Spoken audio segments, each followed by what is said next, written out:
오늘 레위기 17장 말씀을 저는 이제 두 문단으로 한번 나눠봤습니다. 1절과 9절 그리고 10절과 16절의 큰 그 주제들로 나뉩니다.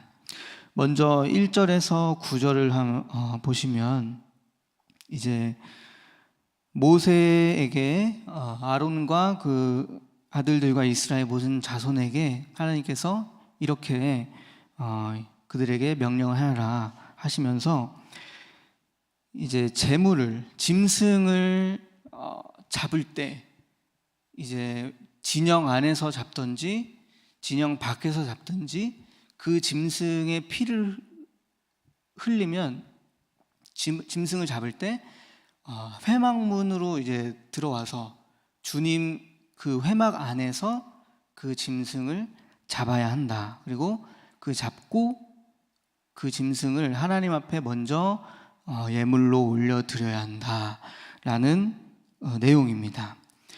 그래서 그 짐승을 이제 피를 흘리고 예물로 드릴 때 그 제물을 하나님 앞에 끌고 가서 이제 화목제로 그 제물을 또 예배를 드리고 함께 화목제는 그 고기를 함께 공동체와 나눠 먹는 그 제사였습니다. 그래서 그 화목제를 통해서 공동체와 함께 나눠 먹고 그 피를 또 제단에 뿌리고 기름을 불살라서 여호와께 향기로운 제사가 되게 하여라, 이렇게 이제 나왔습니다. 그러면서 하나님께서 당부했던 이 의도는 뭐였냐면 이 이스라엘 백성들이 출애굽한 당시, 그때 이제 애굽에 있었을 때 그 우상을 섬겼던 그 우상 숭배의 그 습관들, 옛 습관들, 그리고 제사의 그 습관들을 다시 제사하지 말 것이라, 이렇게 말씀하시면서 7절에 이제 말씀을 하시는 것입니다. 그래서 그들은 전에 음란하게 섬기던 숫염소에게 다시 제사하지 말 것이라.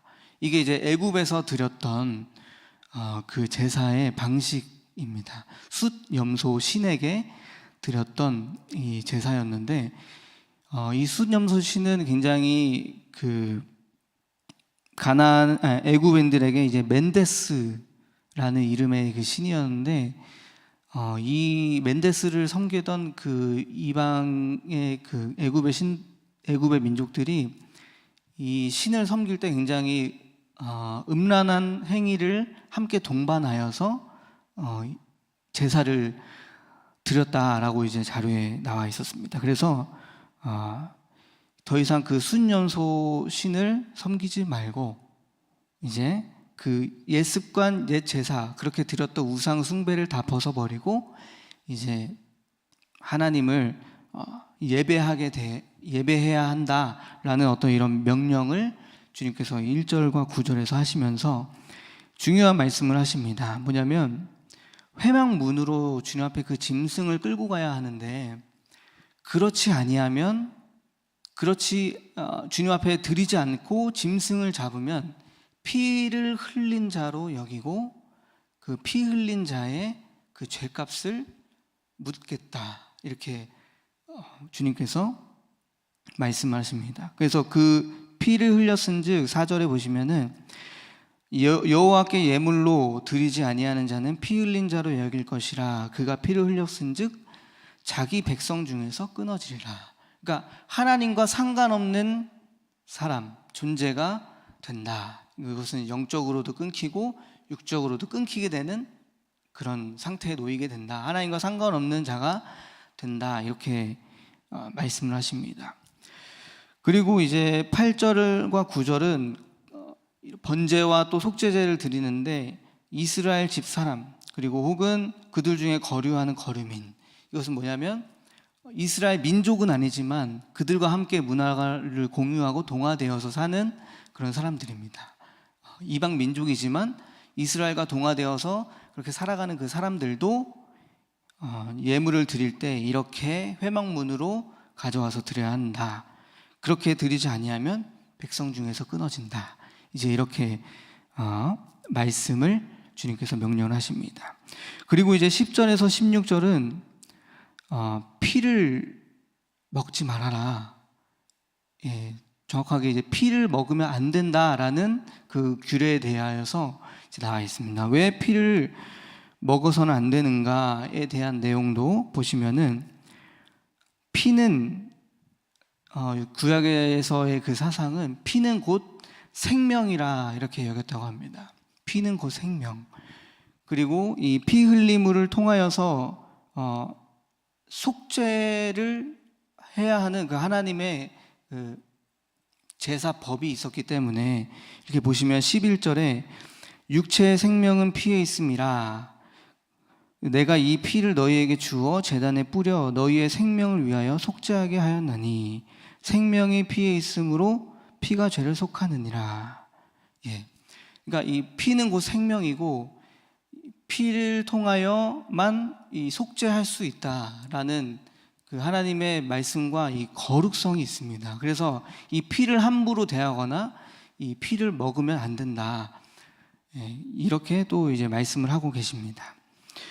그래서 저는 오늘 이 말씀을 또 묵상하면서 좀 여러 가지 자료를 좀 보다가 이 성경을 연구하는 학자들은 이 레위기 17장을 이렇게 본다고 합니다.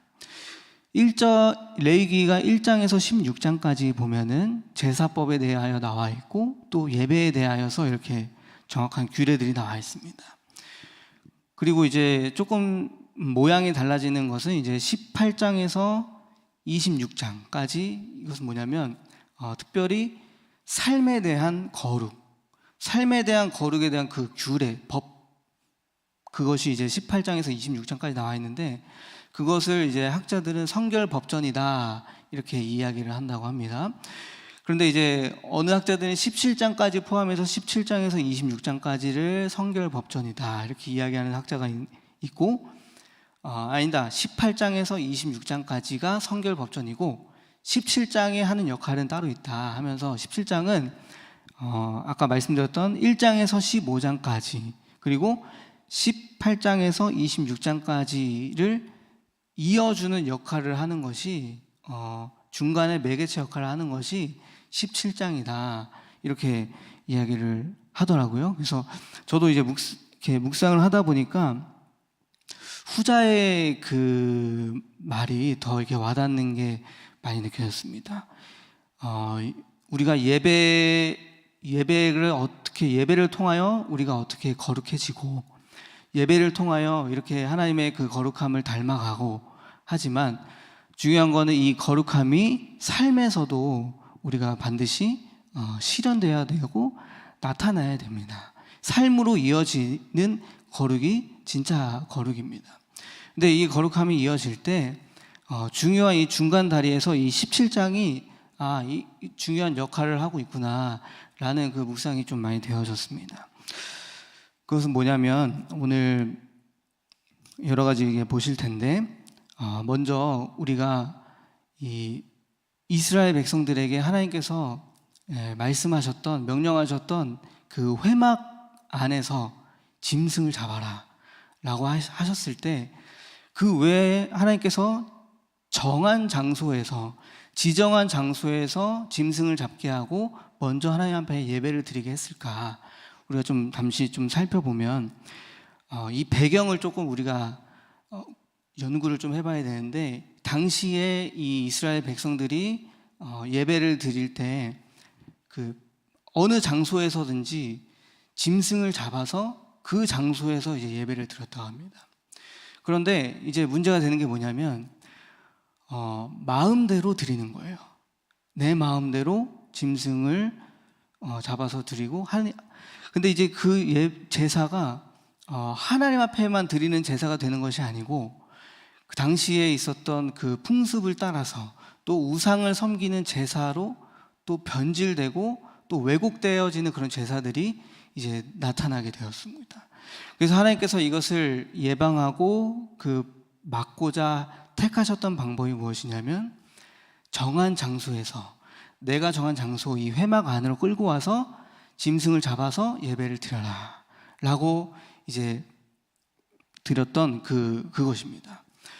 그러면서 우리가 이 말씀을 통해서 이 오늘 1절에서 9절 말씀을 통해서 그렇던 우리가 볼 수 있는 것은, 묵상해 볼 수 있는 것은 무엇이냐면, 우리가 물론 신약 시대에서는 하나님께서 두세 사람이 모인, 내 이름으로 두세 사람이 모인 곳에 나도 거한다 라고 말씀하셔서 어떤 예배에 대한 장소의 국한이 없어지긴 했지만, 우리가 영적으로 또 좀 들어가 보면은 예배의 요소 중에 우리가 하나님을 섬기고 하나님만 예배해야 하는 그 시간에 우리가 내가 생각하는 방식으로, 그리고 또 세상의 어떤 그런 풍습과 문화를 따라 드려지는 그 예배가 있지는 않은지 우리가 한번 돌아봐야 한다라는 것입니다.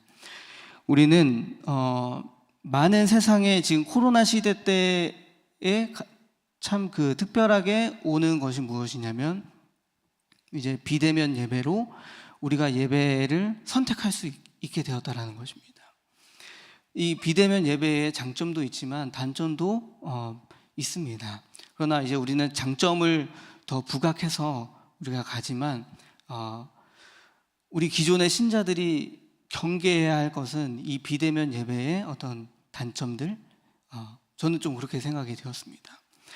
비대면 예배가 편리하고 또 우리의 사정을 또 우리가 다 이렇게 할 수 있는 어떤 그런 아주 편리한 예배이지만, 그와 동시에 우리가 주님 앞에 나오는 어떤 헌신과 희생에 대한 수고는 조금 줄어들 수밖에 없다라는 생각이 좀 많이 묵상이 되었습니다. 교회에 나와서 우리가 함께 신앙의 공동체로서 그 주님을 향한 마음을 함께 이루고, 이 공동체가 함께 하나님을 찬양하고 섬길 때 많이 주어지는 또 은혜가 있는데, 비대면 예배로 또 우리가 뿔뿔이 흩어져서 드려지는 그 예배 속에서 우리는 또 신앙의 어떤 이런 함께 나아가는 공동체성을 또 잃어버리지 않았는가, 이런 좀 묵상이 되어졌습니다. 그러나 우리는 지혜롭게, 그래서 전염병이 또 이렇게 막 창궐하고 있을 때 정부의 지침을 또 반하는 것은 또 우리가 지혜롭지 못한 것이니까 지혜롭게 우리가 비대면 예배로도 드리고 하지만, 그러나 우리의 중심은 늘 언제나 함께 모이는 모임의 공동체라는 것을 우리가 기억해야 한다는 것입니다. 그래서 히브리서 10장에서도 12장이죠. 히브리서 12장에서도 모이기를 폐하는 어떤 자들의 습관과 그렇게 하지 말아라. 그래서 모이기에 힘쓰라라고 이제 말씀하셨던 하나님의 말씀이 기억납니다. 이렇게 또 하나님께서는 이스라엘 백성들에게 정해진 그 장소에서 예배를 드림으로써 그들이 왜곡된 신앙을 갖게 되어지는 것, 그리고 또 우상을 섬기게 될 수 있는 어떤 그런 위험성에 대하여서 하나님께서는 미리 보호하고 계신다라는 것입니다. 여러분들이 또 한 가지 또 묵상해 볼 것은 무엇이냐면 7절입니다. 저도 이제 묵상을 하다가 그들은 전에 음란하게 섬기던 순염소에게 다시 제사하지 말 것이니라. 이는 그들이 대대로 지킬 영원한 규례니라. 이렇게 말씀을 하셨는데, 전에 그들이 따르던 섬기던 그 순염소 신에게 이제 그들이 제사를 드리게 되어지는 어떤 이런 모습 속에서 더 이상 이제 하나님께서 예배를 정해진 장소에서 함께 신앙 공동체로 드리는 것은 이제 옛 것을 벗어버리고 새로운 그 주님께서 허락하신 공동체 속에서 하나님 백성의 그 정체성을 찾아서 이제 앞으로 나아가는 것입니다. 그런데 우리는 인간은 연약하기에 자꾸 전에 그 습관, 그리고 이 자꾸 창세기 3장으로 돌아가려고 하는 이런 이 죄의 습관들이 있음을 또 우리가 기억합니다. 흑암은 또 그렇게 우리를 넘어뜨려서 또 주님의 그 은혜가 없음을, 또 죄책감을 갖게 해서 주님과 함께 이렇게 동행하지 못하게 하는, 주님의 은혜를 맛보지 못하게 하는 그 사단의 그 흑암의 그 노릇이 있거든요. 제가 이제 청지학 때 중독에 대하여서 이제 강의를 하다 보니까 좀 공부를 조금 해봤는데, 이 중독이 참 무서운 것이 뭐냐면, 우리가 알코올 중독이 있고 또 뭐 흡연도 중독이죠. 중독이 있고 또 게임 중독이 있고 여러 가지 중독은 나타나지는 겁니다. 그러니까 이거는 열매입니다. 열매. 알코올 중독이 나타나게 된 우리는 무엇을 봐야 하냐면 그 원인이 있는 것이죠. 알코올 중독이 나타나게 된 그 원인. 그것을 이제 중독에서는 이제 심리학적으로는 어떤 트라우마가 있는 토양이 있다, 이렇게 보는 것입니다.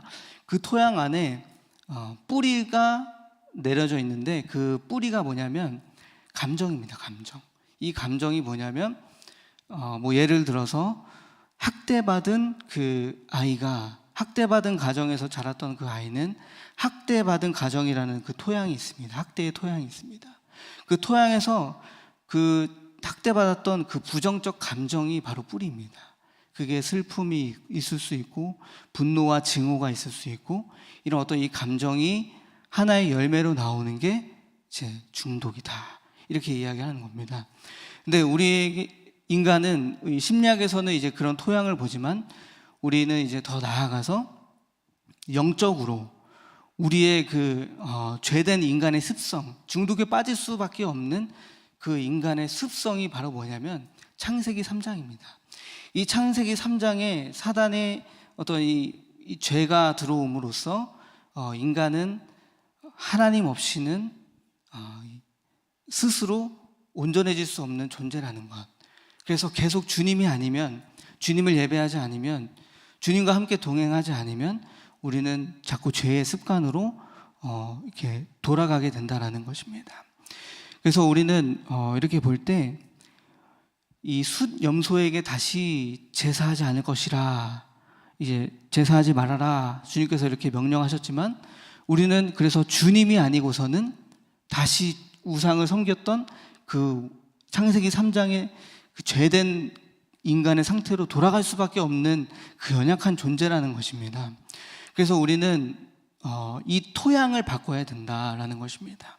이 토양을 바로 주님을 예배하고 주님을 찬양하고 섬기는 그 영적인 토양으로 바꿔야 하는데, 그 토양을 바꾸는 것이 바로 무엇이냐면 그리스도 복음입니다. 예수 그리스도의 복음만이 우리의 영적 토양을 바꿀 수 있는 것입니다. 그래서 이 영적 그리스도의 토양을 오늘 저는 이렇게 묵상을 하면서, 바로 이 속죄의 피, 이 속죄의 피가 바로 예수 그리스도의 보혈입니다. 이 피로서만, 이 보혈의 은혜로서만 우리가 거룩하게 될 수 있고, 우리가 거룩한 성결의 삶으로 나아갈 수 있는 거룩한 백성이 될 수 있다라는 것입니다. 그래서 이렇게 묵상을 하면서 이렇게 피를 먹지 말아라 라고 했을 때 하나님께서 저에게 또 묵상이 되어졌던 것은, 주님께서 그 희생의 피, 속죄의 피는 바로 희생의 피인데, 희생인데 그 희생은 무엇입니까? 저와 여러분을 위해서 주님께서 흘리신 희생의 피입니다. 그러니까 이 피를 흘린다는 의미는, 하나님 앞에서의 이 피를 흘린다는 의미는 바로 속죄이고 희생입니다. 너를 위해 흘리는 나의 피, 이런 속죄의 희생의 피인데, 세상은 거꾸로 갑니다. 나를 위해 네가 피를 흘려야만 내가 있을 수 있다는 거. 그래서 세상의 문화는 누군가를 짓밟고 누군가의 피를 먹어야만 내가 올라갈 수 있고 살 수 있는 이런 세상의 문화. 그러니까 얼마나 이 세상과 이 그리스도인의 그 삶의 그 괴리가 여러분 엄청난 것이죠. 그러니까 사단의 공중권세를 잡아서 우리를 늘 언제나 어떻게 하는 것입니까? 주님의 그 의도와 뜻과는 정반대의 길로 늘 가게 한다라는 것입니다. 주님의 뜻은 무엇입니까? 이타적인 희생과 속죄의 피를 흘리는 자기 희생적인 그런 삶을 사는 것이 하나님의 뜻인데, 우리는 세상은 늘 내가 중요하다 그러고 나의 의견을 잘 피력해서 다른 사람들이 뭐가 중요하냐 이러면서 이제 굉장히 자기중심적인 그런 생각과 마음을 우리에게 문화와 또 교육과 사상과 이런 것으로, 정치나 이런 법이나 이런 것으로 우리를 계속해서 공격하고 있는 것입니다. 그러니까 우리의 그 싸움은 혈과 육의 싸움이 아니라는 것이, 바로 이 영적인 우리 전쟁이라는 것이, 우리가 이 속에서 반드시 분별하여서 주님의 그 복음의 그 능력으로 우리가 그 이기적인 그 세상의 흑암의 그 힘, 그리고 그 능력들을 주님의 보혈의 능력으로, 자기 희생으로, 자기를 내어줌으로, 내가 죽음으로써 그것을 반대로 이렇게 뒤바꾸며 또 우리가 회복하며 나아가는 그 삶. 그래서 모든 것이 다 경쟁하면서 누르고 찍어 누르고 하는 그런 싸움의 삶이 아니고, 화평을 이루는, 화목을 이루는 그런 우리 그리스도인이 되는 것이 바로 하나님께서 진정한 거룩하고 성결한 삶으로 나아가는 것이라 저는 믿습니다. 여러분, 우리가 그래서 이 우크라이나 전쟁을 우리가 볼 때 얼마나 하나님께서 이 슬퍼하실까라는 게 참 많이 깨달아졌던 것이, 푸틴 한 사람의 그 욕망으로 인하여서 많은 무고한 시민의 그 피를 흘려야 하는 것.